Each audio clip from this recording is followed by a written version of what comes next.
Hi, I just wanted to create a short video to show you 3 ways to navigate the National Forest. One is the U.S. Forest Service maps. The second will be the Motor Vehicle Use Maps, the MVUM map. And then the GAIA app is what I use to navigate off-road. So the U.S. Forest Service has a plethora of information on their website. They do have their motor vehicle use maps on the website. So if you go down to the bottom, you'll see motor vehicle use maps. You'll also see the off-highway vehicle maps. Now those are side-by-sides. Those are non-legal vehicles that are not licensed. So what we're going to focus on is the motor vehicle use maps.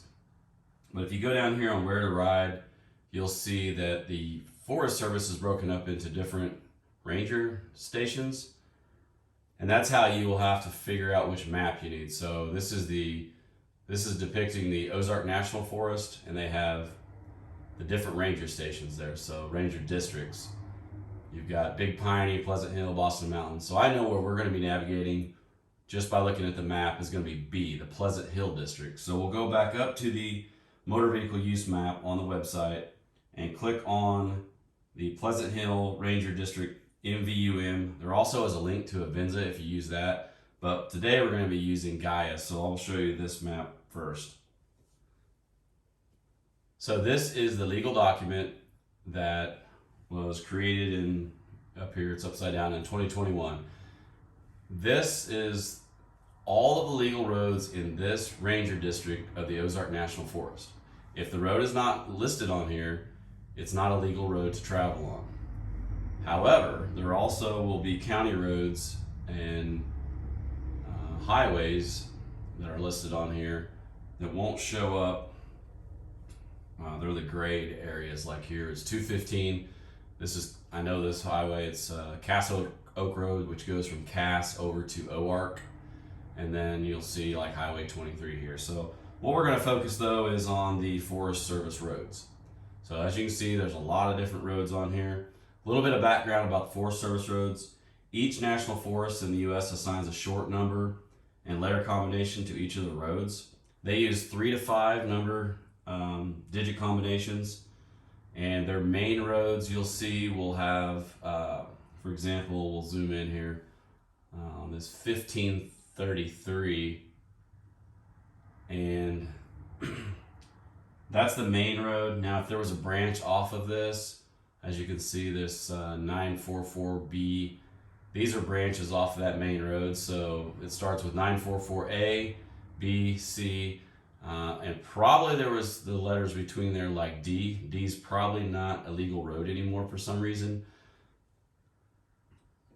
These roads will show up when you see a sign, if there is a sign. A lot of the signs get taken down or stolen, or they're just not marked very well. So it is very difficult to travel in this part of the National Forest. But they would say FS 1234A or A, B, depending on how many branches there is off of that. So typically you'll have the main road and then you'll have branches off of that road, and that's what the A, B, C, D designation. Now, if you have what really gets confusing is if you have a main road and then a branch, and then branches off that branch. So it may be 1234A, and then AA, AB, AC. Those are branches off of a branch off of a main road. Confusing, I know. But for what we're talking about here, we're just going to focus on the main stuff and how to navigate. So this document is what you're going to need to make sure that you're legally traveling in the Ozark National Forest, and you're not on some closed road that you just find, and then the law enforcement officer finds you down there, and you don't have a document, you don't have any means of trying to navigate down there, and they're probably going to give you a ticket for being off trail or on an illegal trail. So there are a few. If you go up here to the legend, you'll see the one line there. It says roads open to highway legal vehicles only. Roads open to all vehicles would mean that road is also open to the off-road vehicles that are not licensed. So side-by-sides, four-wheelers, and then you'll see seasonal designation. special vehicle designation, interstates, other public roads. You've got your boundaries, and then all the other things that are in the legend. So go back into the legend where our upcoming trip is going to be near the Reading Recreation Area. As you can see, the dark gray there is a highway, so that's 215. And then the black and white dotted line is a road that's open to all vehicles, but that solid black line here, like 9445C, is only open to legal licensed vehicles. So if you get driving down here on this, let's say 1003P, and you get off of that track and you go down on 9445C and you're on a four-wheeler, you are on a legal road and you can get ticketed. So, a little bit about that map. One of the cool things about this map is that it's actually in GAIA. We can overlay it into the GAIA app, and I'm going to flip over to that real quick. So we'll pull up GAIA. Ton of information in GAIA. This is going to bring us up to where I'm at currently. So we're going to scroll on down to the Ozark National Forest, and what we're going to do here is I'm going to show you how GAIA operates and how you can use it to navigate. There's a lot of stuff in here. It's confusing to a lot of people. I do have the premium service, and I do have some special codes that I can give you to get 3 months of the premium for free, or you can get 25 to 40% off of a 1-year subscription. I love it. There's so much in here you can do, and there's so much information if you're going to go out exploring. And this isn't just for the Ozark National Forest. This is any national forest in the whole United States, or any area in the United States for that matter. So a couple things I'm going to show you. Across the top there, you'll see there's a lot of information. That's kind of where we're at right now. We're not moving. So currently our elevation is 1216. Our minutes per mile pace is 0. We're not driving. Our moving time isn't moving. Our current speed. And then I've got elevation again over there. And then also has sunrise, sunset. One of the cool things, you can click on, let's say, elevation, and you can scroll through here and change that to do whatever you want it to show while you're utilizing this map, which is really cool. So maybe you just want to see what your ascent is, which is nothing right now because we're not moving. So you've got all those things across the area. You just click back on that to take that back up. You'll see in the upper left-hand corner the little 4 arrows. That's going to bring in your trip information. So we're not moving right now, so we don't have any trip information. You click back on that, it'll take it back off the screen. The little stacks of squares over on the upper right-hand corner is our layers, which is the coolest thing about utilizing GAIA. So right now what I have is I have the MVUM map overlaid, then I have some other options here, and I'll show you how this works. So the very top thing that you have on your overlay is going to be the one that's going to show the most dominant on the map. Now you can slide this around and change the view, so we can kind of take it down into a gray. You can actually just completely take it off there if you want to. So right now what we're looking at is the GAIA topo map. So a lot of information here. Depending on how in-depth you want to get with your mapping, this shows you the elevation and a lot more information than what you would see on just the motor vehicle use map. But for navigating, we need that map on to make sure that we're on legal trails. So if those roads show up on this map, they're legal trails. Now you got to remember, you're going to also see roads on here because underneath you've got the GAIA topo. So to be sure, you'll slide that one off, and now we're back to that map that I showed you originally that's loaded in here. But I use several of them because obviously I'm going to drive from a Forest Service road to a highway back to a Forest Service road. So I just have to make sure that I don't have that one in too dark, but you can see now I can clearly see all the roads that are behind there, but I can see the legal roads. There's a lot of information over here. So we'll go over to the Reading Recreation Area right here, and then bring our maps back up, our overlays, and then recreation sites. I'll bring that up, and that will bring up any recreation site if you're looking for a place to camp or a bathroom or whatever it is. Those will all show up there, but I'll take that back off, And then there's just a lot of information in here. So a little more things about Gaia, which is cool, is like I said, you've got your map overlays. You can go in here to this very top, and you can, there's waypoints. So waypoint is just a spot that you want to save something on a map. And then you can label that waypoint to be cool overlook or awesome waterfall or whatever it was, you know, bathroom stop, or there's an outhouse here.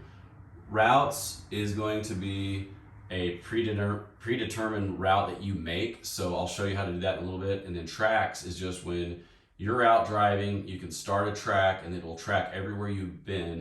And then I'll show you some cool things to do into the tracks. Public tracks would show you people's tracks that they had allowed to be public on here. I like to just look at my tracks because it becomes a real mess of trying to see everyone's tracks.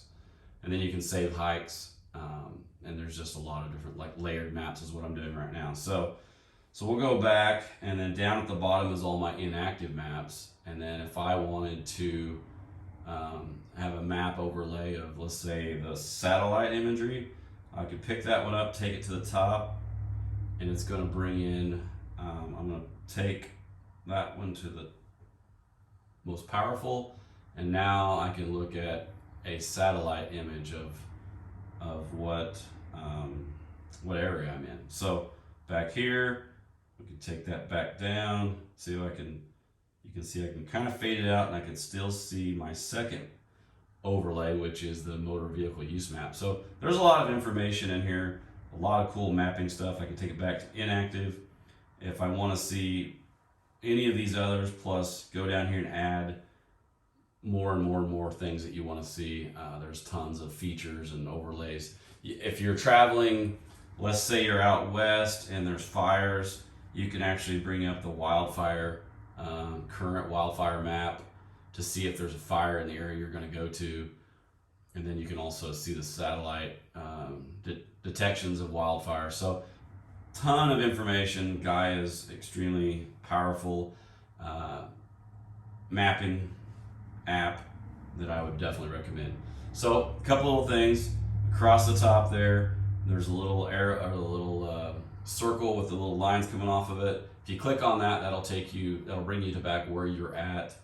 If you click on this little plus, and let's say we want to record a track, so that would just start recording wherever you're at, and then as you drive all day long, it's going to give you all this information, and then you can go back and look at that later. So what I'm going to do is I'm going to stop that. So we'll bring this up.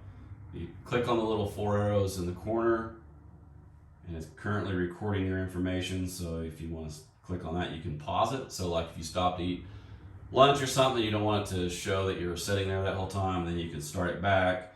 If you're done, you could finish it, but we're just going to delete this one. So I'll show you real quick. Down here at the bottom, there's trip, search, saved, and settings.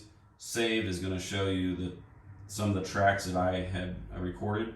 So for example, here's one. This is just a track. It's in the Ozark National Forest. If I want to bring it on the map, there's a little things to show on the map. Click on that, and you click on the little map here on the left, and then you could show it on the main map. So there is that track that I had. And then along that track, I took some pictures of things that I thought were interesting or information that I may need in the future. For example, there's a gas station down here at the bottom, and I know that gas station has air. So if I air down somewhere along the way and I need to air my tires back up, or I need to find a gas station in an area, I know this gas station exists. Then you can click on the pictures. So here's a picture. It was just a cool old building I saw. Just something that, you know, reminds you of what you did on that track. So, and then you can go down here and see all of your information. So how fast you drove, how long you drove, what your ascent was, your max speed, the time, you know, how it took me 5 minutes to go a mile. I was driving for 1 hour and 47 minutes. So there's a lot of information in there. So that is a track. Another option that you have up here at the top is to create a route. So let's say we want to create a route that we're gonna do some research, we're gonna look at the map, and then we want to go out and do this route, and we want to know where we need to go, when we get there. So it's really simple. Let's say we're going to start over here, this little Edna town. We'll click there, and then we'll bring that up. And then one of the things we're going to make sure we're on the road. So down here in the bottom left-hand corner, there's some modes. Now you can have hiking, cycling, driving, or straight line. Straight line is just going to tell you how far it is from point A to point B as like a crow flies. So we're going to keep driving, and then from this point to that gas station is 3.96 miles, and then we're going to go all the way up to OARC. So we're going to click again there. That's 13.7 miles, and it's going to drag and drop itself right onto the highway that we're on. So if we want to go off the highway, these motor vehicle use maps, we can follow those too. So if you can see here, we can click over here. We'll click back here.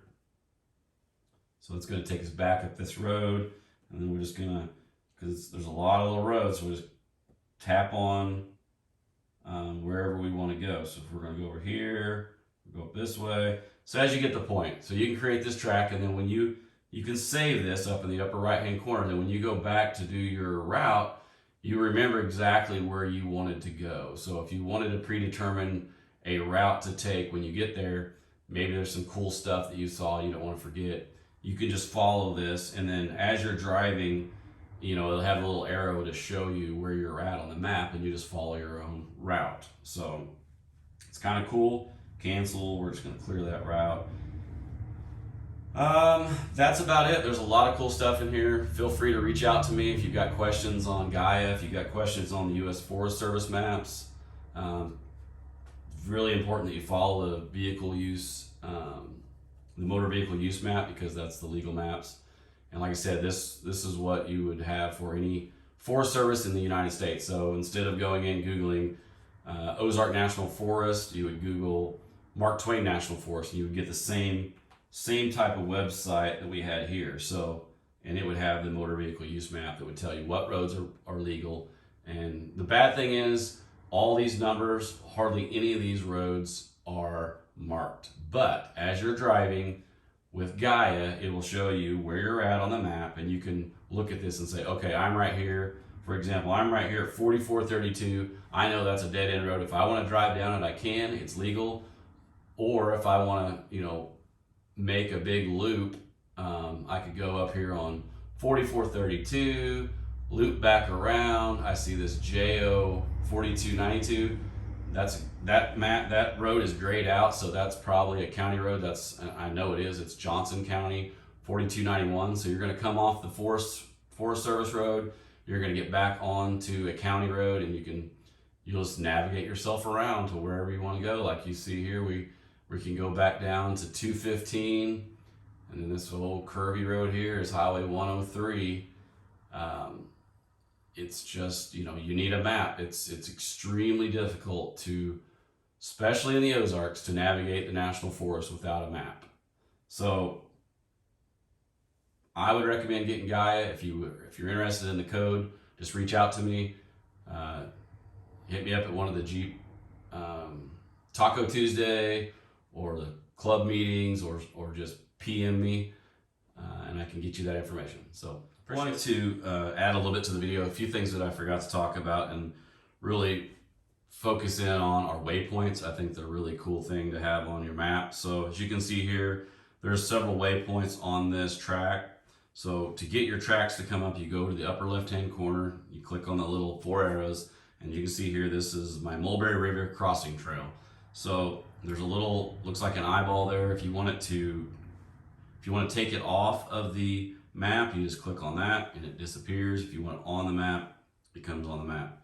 So this trail, we started on Highway 215, and then as we're going along, we found something that was really cool, which was a waterfall. So I created an icon that it's a waterfall. So how you do that is you just click on the map as you're driving along, and then it comes over here to mark a location. So you would save it. You can type in the top what it was. You can change the icon to You know, maybe it was a place to get water, maybe it was a parking lot, maybe it was a restaurant, maybe it was a gas station. All those things you can add, and then you can also, one of the things I didn't talk about a minute ago was important in this top bar that you have is you want to add your recording button to make it easy to get to. So right now we've got the recording button going, and if we want to record our track or stop our track or pause our track, we just push that button. You can also hit the 4 little arrows and go down to your trip, and then you'll see the same information there where you can take a picture and record, but it's just much easier if it's in that top bar because you're just driving along on your phone and you click on that. So if you want to take a picture, you just hit the little picture button and it'll insert the picture into wherever that was. So here I took a picture and it was just a waterfall. So that way I can remember if I want to go back, somebody says, hey, I want to see waterfalls. You know, obviously there's not a lot of water coming off of this one, but it was really pretty anyway. So the other thing you can do is really important is you're driving along and you find maybe a campsite, which is kind of important. So you can make notes. So I have here campsite. We could fit 5 rigs. I took a picture of it. It was up on top of a mountain, and you know, it's just a place in the forest. We could pull in there and camps 3 or 4 or 5 people easily. So that's a cool thing. You know, you can add as many photos as you want, and then you can always go back and look at this and go, well, here's another one. We went down Forest Road 1425, and when we got to this point, the road was actually closed. So there was a gate, and we just took a photo of it because that way we'll remember that road is closed. And it actually shows up on the map, but it is a closed road. So for some reason it's been closed. Don't know, it happens, but it's a legal road, but it's actually closed right now. So other things, you know, there's some more pictures of campsites and spots, and then as you can see, that'll just track you. So I think, and then if you want to take that stuff off the map, you can click on your layers and then your overlays, and you just click and select your waypoints and they're gone. If you want to take this blue line or any of your tracks off, just go over here to your save stuff, and if it's highlighted like it is, you can deselect it. Like this one here is deselected. You know, if there's any other maps, here's a map. You want to bring that one on. You can change the color, which makes it easier to tell the different maps. And then what's cool is that you can click on this, and I took a picture, a really cool old barn that's on this trail, and then it gives you all the information. So if you want to know how fast you were going, how long it took you to do that. So let's say you want to do that one again. It's 15 miles, and it took us about an hour and 15 minutes to finish that. Now we did stop for 13 minutes along the route, but our moving time was 1 hour and 14 minutes. So a lot of cool information. There's so much more in this thing that, you know, if you got questions, like I said, just send me a message, send me a PM. Hit me up at one of the events, and I can show you on my phone answer any questions you may have. So I appreciate it. Thanks.